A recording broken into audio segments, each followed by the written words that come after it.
Salut tout le monde, j'espère que vous allez bien.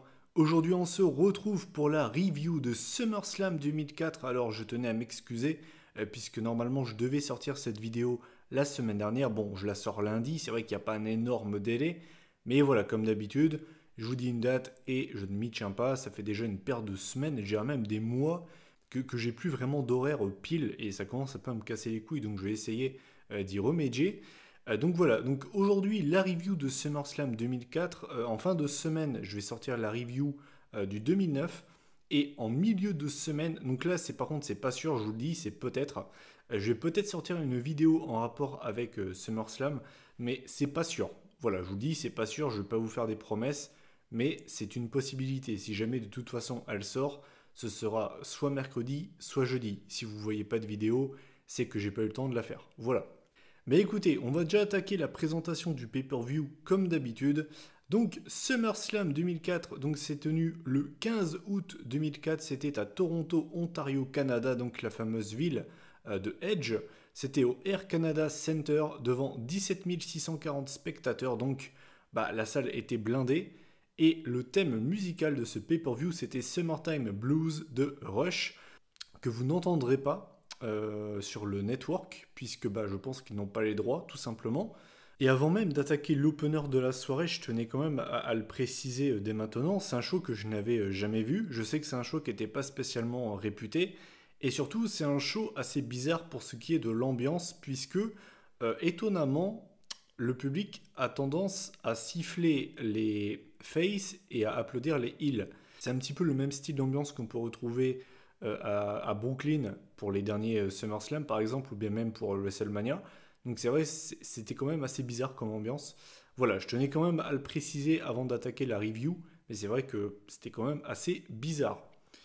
Du coup, alors l'opener de la soirée, c'était un six-man tag team match. On avait les Dudleys d'un côté, donc Spike, Devon et Bubba Ray, contre Billy Kidman, Paul London et Rey Mysterio dans un match de 8 minutes.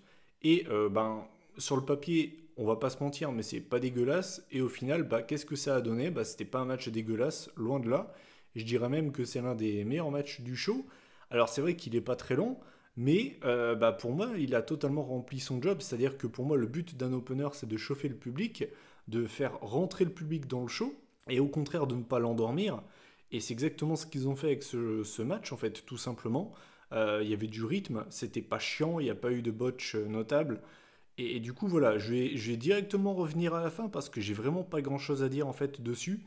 Si vous voulez, à un moment donné, on a eu un 619 de Rey Mysterio enchaîné du Shooting Star Press de Billy Kidman, donc c'était sa prise de finition, sur Spike ou Bubba Ray, je ne sais plus exactement sur qui.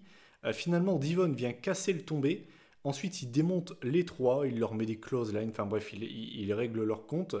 Et finalement, on a une victoire des Dudleys avec un 3D de Devon et Bubba Ray sur Billy Kidman avec le tombé de Spike, qui était l'homme légal, pour la victoire donc des Dudleys sur Paul London, Billy Kidman et Rey Mysterio, dans un match vraiment très sympa pour lancer la soirée. Pour moi, c'est vraiment le style d'opener parfait. Je crois qu'on a eu le même style de match pour SummerSlam 2011. Je crois que c'est un six-man tag avec des mecs qui n'avaient rien de prévu, pas de rivalité particulière. Même si limite à côté tu peux écrire match bouche-trou, c'est un match qui est loin d'être dégueulasse et ce match en est la preuve. Du coup, pour la note, j'ai mis 7,5 sur 10. J'ai peut-être été un petit peu généreux, mais c'était franchement pas dégueulasse du tout. Ensuite, le deuxième match du pay-per-view, et là c'est le premier point noir de la soirée, c'était un match entre Kane et Matt Hardy. Vous allez me dire, ouais c'est vrai Mathieu, Kane contre Matt Hardy, ça fait pas rêver. Mais je vous ai pas encore parlé de la stipulation qui rend cette rivalité et ce match encore plus ridicule. Non, ce n'est pas un Extreme Rules match, un Last Man Standing match, un Pillow Fight ou ce genre de truc, non. C'était un Till Death Do Us part match. Je vais vous la faire plus simple. Le vainqueur de ce match se marie avec Lita. C'est-à-dire qu'elle n'a pas le droit de dire oui, non, elle se marie, point, avec le vainqueur. Voilà, c'est spécial. On va pas se mentir, c'est spécial comme, comme stipulation. Et je dirais même que c'est bien pourri, hein. Du coup, le match en lui-même, qu'est-ce que j'en ai pensé? Bon, déjà, il n'a pas été long. Il a duré 6 minutes. Et je vais pas vous mentir que j'ai presque rien à dire dessus.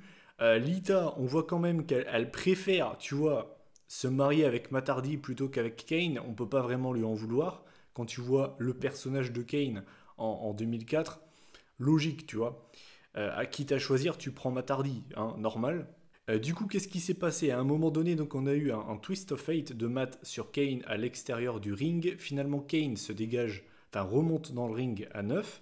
Et à un moment donné, si vous voulez, Lita met une cloche dans le ring.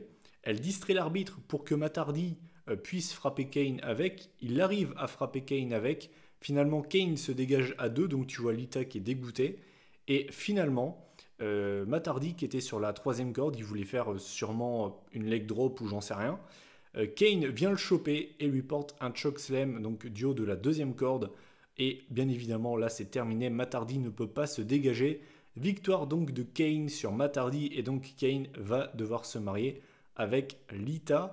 Je vais pas vous mentir que je suis loin d'être incollable sur l'année 2004, mais je crois que c'est pendant le mariage avec Lita, je crois que c'est là où Edge vient rentrer dans la storyline, je crois. J'ai pas envie de dire de conneries, mais je crois que c'est à partir de là où tu vas avoir une alliance Edge-Lita, ou en tout cas c'est pas loin d'arriver à ce moment-là. Mais du coup, bon, qu'est-ce que j'ai pensé du match en lui-même? Franchement, c'était vraiment pas terrible. Du coup, bah, j'ai mis 4,5 sur 10, et puis bah, on va enchaîner. Et puis, bah, franchement, c'est quoi cette stipulation de merde? On dit souvent que ouais, la VE en ce moment, c'est nul à chier. C'est vrai, hein, surtout du côté draw, on va pas se mentir. Mais en ce moment, la WWE, c'est pas terrible. Mais pour tous ceux qui disent c'était mieux avant, bah, pas forcément. Voilà, vous en avez la preuve. Ensuite, on enchaîne avec le pire match de la soirée. En fait, on avait un Best of 5 series pour le titre US entre John Cena et Booker T. Booker T, en fait, qui était le champion US. Et en fait, si vous voulez, c'est un peu comme Cesaro et Sheamus. Ils ont eu un Best of 7 series, il y a de ça maintenant en 2 ans. Et ben là, c'était pareil, sauf que c'était au meilleur des 5 matchs. Et là, en fait, c'était leur premier. C'était leur premier match. Et du coup, c'est John Cena qui l'a emporté. Puisqu'en fait, à un moment donné, on a Booker T qui fait le spinaroonie en plein match. On ne sait pas pourquoi. C'est quand même pas très intelligent. Surtout que des deux, c'est Booker T qui est le plus expérimenté. Et en fait, Cena, il attend qu'il finisse le spinaroonie. Il le chope. FU 1, 2, 3. Victoire de John Cena, qui donc menait 1-0 à ce moment-là. C'est tout ce que j'ai noté du match et c'est tout ce que je vais vous dire. Parce qu'en fait, pour moi, ce match, c'est le néant. C'est-à-dire que il ne se passe rien. Je n'ai rien noté, il n'y a rien à dire sur ce match. Nada, que dalle, un zéro pointé. Enfin, vraiment, il n'y a rien à dire dessus. Le match a duré 6 minutes 30. Et pour la note, j'ai mis 3,5 sur 10. Parce que, mais vraiment, je vous jure, pour moi, il n'y a rien. À part la fin à raconter, il n'y a absolument rien. Ensuite, on enchaîne avec un triple threat match pour le titre intercontinental. On avait le champion, qui était Edge, face à Batista et Chris Jericho dans un match de 8 minutes 30.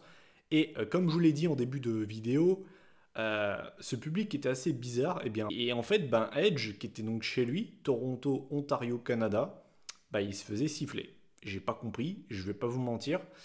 Vraiment, drôle de public, hein, je vais pas vous mentir, vraiment très bizarre. Là aussi, j'ai pas grand chose à vous dire en fait. Le match était sympa, je m'attendais à mieux, franchement. Batista, Edge, Jericho, triple threat match pour le titre intercontinental. On va pas se mentir, mais sur le papier, ça fait un petit peu saliver. Et au final, le rendu, c'est un peu décevant. C'est pas un mauvais match, c'est l'un des meilleurs matchs du show. Mais pour moi, on pouvait s'attendre à mieux.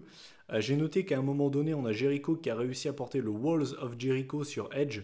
Il était à 2 doigts de remporter le match, mais Batista vient casser la prise. On a également Edge qui a porté l'Execution sur Batista. Finalement, Batista se dégage à 2. Et en fait, à la fin du match, on a Jericho qui porte son springboard dropkick sur Batista. Vous savez, quand le catcheur est sur l'éperon du ring et que Jericho lui met un dropkick à cet endroit-là. Donc du coup, Batista dégage à l'extérieur du ring. Et en fait, quand il se retourne, Jericho, il se fait surprendre avec le spear de Edge pour la victoire de Edge, qui vole un peu la victoire. Enfin, c'est un petit peu une victoire en mode opportuniste. Du coup, la victoire de Edge sous les huées du public. Là, voilà, j'ai pas compris. Du coup, la note, j'ai mis 7 sur 10. Donc, c'est pas une mauvaise note, mais c'est vrai que pour moi, c'est un match assez décevant. Pour moi, on pouvait s'attendre à quand même mieux. Ensuite, alors, on avait un match très intéressant. C'était Kurt Angle contre Eddie Guerrero. C'était la revanche, en fait, de WrestleMania 20. Ils s'étaient affrontés cette année-là pour le WWE Championship. C'était d'ailleurs un excellent match que je vous conseille, où en fait Eddie avait fait exprès de desserrer sa chaussure. Du coup, quand Angle a porté le ankle lock, il a pu retirer sa chaussure et en fait, il a surpris Angle avec un roll-up et du coup, Angle était fou furieux. Et du coup, la rivalité en fait a continué, puisqu'en fait, Kurt Angle, au même moment, juste après Mania, il a pris une pause. Je crois qu'il avait des problèmes de painkiller. Il avait des problèmes, il prenait un petit peu trop de cachets. J'ai pas envie de dire de conneries. Du coup, bah, Vince lui a dit voilà, pendant quelques mois, tu vas te reposer, tu vas rien faire. Et en fait, bah, pendant ce temps-là, Kurt Angle était le GM de SmackDown. Et du coup, il a coûté pas mal de fois des opportunités à Eddie Guerrero pendant ce temps-là. En fait, il s'est vengé. Et du coup, bah voilà, ils en avaient marre tous les deux. Du coup, ils ont réglé leur compte à SummerSlam. Il n'y avait pas de titre en jeu. Le match a duré un peu moins de 14 minutes. Et je vais pas vous mentir, pour moi, c'est le meilleur match du pay-per-view. C'est pas aussi bon que leur match de WrestleMania, mais ça reste quand même un match très plaisant. Ce que j'ai noté, c'est qu'en fait, on a eu un ankle lock de la part de Guerrero sur Angle dès le début du match. Et du coup, ça a vraiment énervé Angle. Du coup, Angle a répondu avec un Angle Slam et direct derrière, il porte le ankle lock. Finalement, en fait, l'histoire, c'est que ça va être une histoire de ankle lock, enfin, surtout Angle qui va vraiment vouloir faire abandonner Eddie en mode tu t'es foutu de ma gueule à WrestleMania devant le plus grand show de l'année, je vais te faire abandonner comme une merde. Et vraiment, Angle, c'était son but. Il voulait faire abandonner Eddie Guerrero. Du coup, ce que j'ai également noté, c'est que Guerrero s'est dégagé du Angle Slam, Angle s'est dégagé du Frog Splash familial de Eddie. Du coup, et donc ce que j'ai également noté, c'est que Angle a voulu carrément retirer la chaussure de Eddie. Il voulait vraiment, mais le blesser. Hein, c'était même plus gagné en le faisant abandonner. Il voulait carrément lui péter la cheville, je crois. Et en fait, à un moment donné, on a un ankle lock de la part de Angle donc sur Eddie. Et en fait, du coup, Eddie arrive à rouler. Et du coup, en fait, ça envoie Angle sur l'arbitre. Du coup, Angle était complètement KO. Et du coup, qu'est-ce que Guerrero fait? Comme il le dit, il adore tricher. Il retire sa chaussure et il met un grand coup de chaussure dans la gueule de Angle. Il fait le tomber, sauf que l'arbitre, bah, il est un petit peu trop long à faire le tomber, il est un petit peu sonné. Du coup, Angle se dégage à 2. Et finalement, à la fin du match, on a une énième tentative de ankle lock sur Eddie. Et on voit Eddie qui essaye vraiment par tous les moyens de s'en sortir, mais il n'y arrive pas. Et là, on a Angle qui est un petit peu comme face à Shawn Michaels, au bout d'un long moment, se met carrément à terre et garde le ankle lock. Et du coup, Eddie Guerrero abandonne. Il est obligé d'abandonner. Victoire du coup de Kurt Angle sur Eddie Guerrero dans, pour moi, ce qui est le meilleur match du pay-per-view. C'était vraiment un bon match entre les deux. C'est en dessous de leur match de Mania, mais ça reste vraiment un match très plaisant entre deux des meilleurs catcheurs de l'époque. Et du coup, pour la note, eh bien, j'ai mis un joli 8 sur 10. Ensuite, on enchaîne. Ah bah là, on passe vraiment du coq à l'âne. On avait Triple H contre Eugene. Alors Eugene, pour ceux qui ne connaissent pas, qui n'ont jamais entendu parler, c'est possible, hein, je ne sais pas, il y a peut-être des gens qui écoutent cette vidéo, qui ont commencé à regarder le catch il y a de ça genre 2 ans, et qui ne savent pas qui est cette personne. En fait, le personnage de Eugene, c'est que c'était un petit peu, à la base, un fan de Triple H, et bon, c'était un catcheur comique, mais surtout un fan de Triple H un petit peu retardé mentalement. Voilà, il avait des problèmes, et en fait, à un moment donné, ils l'ont montré dans la vidéo Package, retraçant la rivalité entre les deux. À un moment donné, Triple H il faisait genre ouais voilà moi je t'aime bien, mais en fait c'était juste pour faire plaisir, mais en fait il en avait rien à foutre en fait. Et à un moment donné, Eugene il a voulu aider Triple H en lui donnant une chaise, et sans faire exprès en fait il a frappé Triple H. Je crois que c'était contre Benoît, et du coup bah, Benoît conserve le WWE Championship, et à partir de là du coup Triple H il voulait défoncer Eugene. Et ce qui s'est passé, c'est que ça a été un petit peu un match comique qui a été très très mal reçu par le public du Canada. Assez étonnant là aussi. En fait, si vous voulez, Eugene, il a pété un câble. Il a sorti les plus grandes prises des plus grands catcheurs dans l'histoire de la WWE. On a notamment eu un Rock Bottom, on a eu un Stone Cold Stunner, on a eu la leg drop de Hogan, on a eu le pedigree. Il a carrément porté le pedigree sur Triple H. Finalement, Ric Flair met la jambe de Triple H sur la corde. Et finalement, eh bien, c'est Triple H qui s'impose quand même avec le pedigree. Mais loin d'être facile, hein, ce match pour The Game. Le match a duré 14 minutes.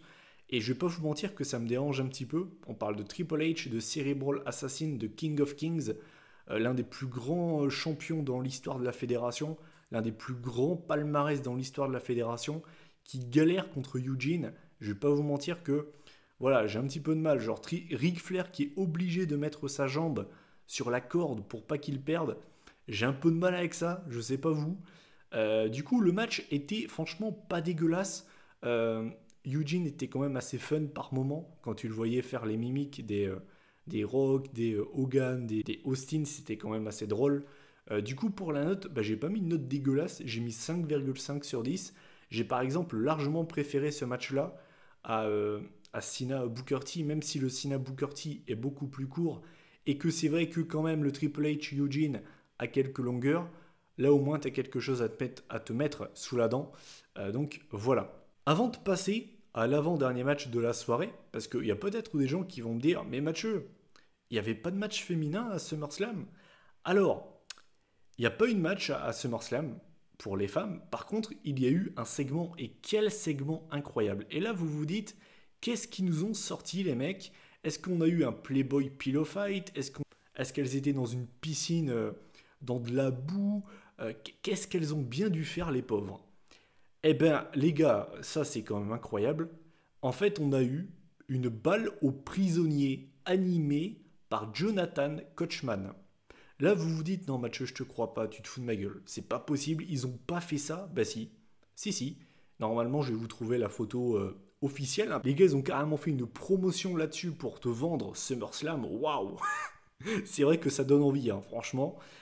Du coup, voilà, vive les femmes. Alors, je sais qu'il y a beaucoup de gens qui taillent la VE par rapport, par exemple, au pay-per-view Evolution, qui sera 100% féminin. On peut pas nier qu'il y a quand même il y a quand même eu une évolution, quoi. Je veux dire, là, franchement, tu peux pas faire ça, quoi. Si tu fais ça en 2018, t'as 50 associations pro-féminines qui te tombent dessus, et puis même, ils se feraient littéralement chier à la gueule, quoi. Et ce que j'ai trouvé encore plus drôle, c'est qu'à un moment donné, Jerry Lawler dit quand même que les Canadiens sifflent les femmes. Qu'est-ce qui ne va pas avec eux ? Il dit « What the fuck is wrong with you ?» En fait, Jerry, c'est pas qu'il siffle les femmes, c'est qu'il siffle ce putain de segment de merde, en fait. D'ailleurs, Jerry Lawler, je sais que c'est un commentateur qui est légendaire à la WWE. Il mérite à un point, vous n'avez pas idée. Dès qu'il y a des femmes, il est là « Oh, des puppies, des puppies !» On a l'impression que c'est un gamin de 5 ans, il a une voix insupportable, Jerry Lawler. Du coup, là, il m'a bien cassé les couilles. Je veux dire, je veux bien que tu sois surpris de la réaction des Canadiens pendant le show, parce que je vais en parler pendant Taker JBL, mais il y a quand même un truc incroyable, quoi. Il y a eu des réactions assez incroyables, mais pendant ce segment-là, qu'est-ce que tu veux qu'ils disent d'autre ? Sans déconner, quoi. Enfin bref. Du coup, l'avant-dernier match de la soirée, c'était pour le WWE Championship. On avait JBL, qui était le champion de l'époque, contre l'Undertaker, la légende vivante, dans un match de 17 minutes, presque 18 même. Et c'est vrai qu'on va pas se mentir, sur le papier, JBL Undertaker, ça fait pas rêver. Et très clairement, je vais pas vous surprendre, c'était pas un grand match de catch. Hein. Très clairement, c'était très sloppy, c'était vraiment très lent. Alors ça c'est logique, je veux dire, je m'y attendais. Mais je vous le dis quand même, c'était vraiment très lent, c'était pénible, surtout qu'il a duré 18 minutes. Je pense que 10 minutes, ça suffisait largement. Et surtout, je vais revenir sur ce que je vous ai dit juste avant. Pourquoi est-ce que j'ai cité le public canadien par rapport à ce match ? Le public canadien en avait strictement rien à branler. Mais quand je vous dis rien à foutre, c'est vraiment rien à foutre. En fait, j'avais l'impression de voir le public de la Nouvelle-Orléans pendant Lesnar Reigns de cette année pour WrestleMania. Et on a eu, par exemple, une wave, comme on dit en anglais, une houla, comme tu peux avoir lors des Raw After WrestleMania ou bien pendant les matchs de foot. On a eu un chant Spanish Table, puisque je pense que vous le savez, mais la table des Espagnols est souvent défoncée pendant les pay-per-view. Là, bizarrement, elle n'a pas cassé d'ailleurs, c'est quand même assez rare pour être souligné. On a eu un chant Spanish Table, enfin, what the fuck. Et on a même eu des chants jusqu'à 10, et quand ils arrivaient à 10, ils faisaient le woo de Ric Flair. Les gars, ils étaient inspirés. Ils étaient inspirés, par contre, apparemment, le match les a vraiment pas inspirés. Et je sais plus où j'avais entendu ça, mais apparemment, en rentrant dans les backstage, le Taker était furieux. Je pense que c'est la première fois où l'Undertaker a eu une telle réaction pendant son match, parce qu'en général, l'Undertaker, c'est quand même pas n'importe qui. Et même si le match fait pas rêver, le public fait pas ça, quoi. Ben, moi, par exemple, je me souviens d'un Taker Heidenreich en 2005. Le match pue du cul, mais sévère. Mais le public fait pas ça, quoi. Là, c'était vraiment le public, on n'avait rien à secouer, tout simplement. Pour parler du match assez rapidement, on a JBL qui s'est dégagé du chokeslam et du last ride powerbomb, donc c'est quand même pas mal. J'ai noté également que le Taker s'est dégagé du clothesline from hell et d'un coup de ceinture également, puisqu'à un moment donné, l'arbitre a été mis KO. Mais finalement, on a le Taker à la fin du match en fait qui arrive à se débarrasser d'Orlando Jordan qui accompagnait en fait JBL.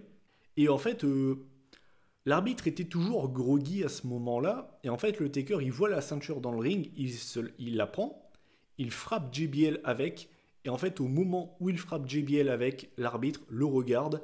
Donc, pas de chance pour lui. L'arbitre le disqualifie. Donc, victoire de JBL par disqualification. Une belle fin de merde pour un match qui a été beaucoup trop long et qui, de toute façon, s'est fait chier dessus par le public canadien. Du coup, j'ai mis une note de 5 sur 10 et je me trouve même limite généreux parce que le match était vraiment pas terrible. Et ce qui s'est passé aussi, c'est qu'après le match, le Taker en a eu plein le cul. Il a balancé JBL tête la première dans le pare-brise de sa limousine. Et ensuite, il lui a porté un chokeslam sur le toit de sa limo. Donc JBL a détruit le toit de sa propre limo. Et donc il pissait le sang et son pare-brise était explosé. Et voir JBL se faire défoncer, c'est toujours un plaisir. Je pense que vous le savez, je ne peux pas saquer ce mec. Et enfin, le main event, c'était donc pour le World Heavyweight Championship. Donc on avait le champion, Chris Benoit, donc, qui avait remporté le titre à WrestleMania contre Michaels et Triple H dans un triple threat match de folie que je vous conseille absolument. Il affrontait Randy Orton. Voilà, donc Randy Orton face à Chris Benoit pour le titre poids lourd, donc dans un match de 20 minutes. Et alors, c'est un match qui est très connu, bien évidemment, puisque c'est la première grande victoire dans la carrière de Randy Orton. Je ne vais pas vous mentir que ce match, je l'avais vu une seule fois. Et du coup, j'en avais absolument aucun souvenir. Et en fait, c'est un match que je trouve sympa. C'est pas un classique, loin de là. Mais c'est pas non plus mauvais. C'est un match qui se laisse regarder, qui est pas dégueulasse. J'ai noté en fait que pour moi, le moment du match, c'est en fait à un moment donné Benoit qui veut porter un topé suicida sur Orton à l'extérieur du ring. Et en fait, on a Orton qui l'esquive. Du coup, Benoit fait un topé suicida dans la barricade et il se mange la barricade en pleine gueule. Je vais pas vous mentir que c'est un move qui fait quand même assez peur. Je vais pas vous mentir. Ça a pas dû lui faire du bien à Benoit. C'était vraiment le move du match, hein, très clairement, il n'y a pas photo. J'ai également noté que, en fait, Benoit, à un moment donné, tente le crippler crossface sur Orton. Orton est à deux doigts d'abandonner, mais arrive quand même à casser la prise. Et donc, en fait, Orton se relève, il se met debout, et Benoit cherche pas à comprendre. Il se remet directement sur le bras de Orton, il veut directement le remettre à terre pour lui reporter le crippler crossface. Orton arrive à lui porter un RKO from out of nowhere pour le coup. Et là, pour le coup, il est vraiment from out of nowhere. Et du coup, voilà, Benoit est totalement surpris. 1, 2, 3. Nouveau champion du monde poids lourd, Randy Orton, donc qui devient le plus jeune champion du monde poids lourd à l'âge de 24 ans. Et il l'est toujours, de toute façon. Lesnar, c'est le plus jeune WWE champion. Et Orton, c'est le plus jeune champion du monde poids lourd à l'âge de 24 ans. Et donc, du coup, moi, mon avis, c'est que c'est un match plutôt sympa. Voilà, c'est un bon match, mais ça s'arrête là, il n'y a vraiment rien de plus. Du coup, j'ai mis 7 sur 10. Et c'est vrai que c'est un match qui est quand même assez caché, on va dire, dans l'histoire de Randy Orton. On n'en parle presque jamais. Bien évidemment, c'est dû à l'adversaire, Chris Benoit, puisque la VE le censure et n'en parle jamais. Par exemple, Cena qui bat JBL pour gagner son premier titre mondial, c'est quand même assez montré, que ce soit dans des vidéos package ou bien même des fois c'est mentionné carrément par Michael Cole en mode ouais, je me souviens du premier titre remporté par Cena contre JBL, mais c'est vrai que Orton, on n'en parle jamais. Même SummerSlam 2004, ça leur arrive de dire que c'est le plus jeune champion du monde poids lourd, mais ils vont jamais mentionner le pay-per-view, l'adversaire. Et je trouve ça quand même assez dommage. C'est quand même dommage pour lui que ce soit un petit peu blacklisté ce moment-là. Mais après, je comprends aussi la WWE. Enfin bref, voilà. Eh bien voilà, bah écoutez, en faisant la moyenne de ce pay-per-view, on arrive à la moyenne de 6 sur 10 pile. Et c'est pas une moyenne incroyable. Et très clairement, pour vous donner mon avis, c'est pas un SummerSlam mémorable. Il y a quand même quelques matchs qui sortent du lot. Mais c'est vrai que c'est pas un grand pay-per-view. Il y a quand même pas mal de matchs qui sont très moyens. Et voilà, c'est quand même normalement le deuxième plus gros show de l'année. Et c'est vrai que voilà, il était vraiment pas fou en 2004. Et pour comparer avec 2002, j'ai largement préféré 2002. Il n'y a pas photo. Il y a quand même quelques matchs qui sortent du lot, mais c'est vrai que c'est quand même pas terrible. Enfin bref, voilà. Du coup, bah moi je vous invite tout simplement à réagir en commentaire si vous avez déjà vu ce show. Qu'est-ce que vous en pensez? Je vous invite également à liker pour le soutien, ça fait toujours plaisir. Je vous invite également à partager la vidéo pour la faire découvrir à des potes qui sont peut-être pas abonnés à la chaîne. Et du coup, donc, ce qui va arriver dans les prochains jours, c'est la review de SummerSlam 2009 et peut-être une vidéo en milieu de semaine en rapport avec SummerSlam, je vous en dis pas plus. Voilà, bah écoutez, bah d'ici là, moi je vous souhaite un bon début de semaine et puis bah à la prochaine. Salut tout le monde.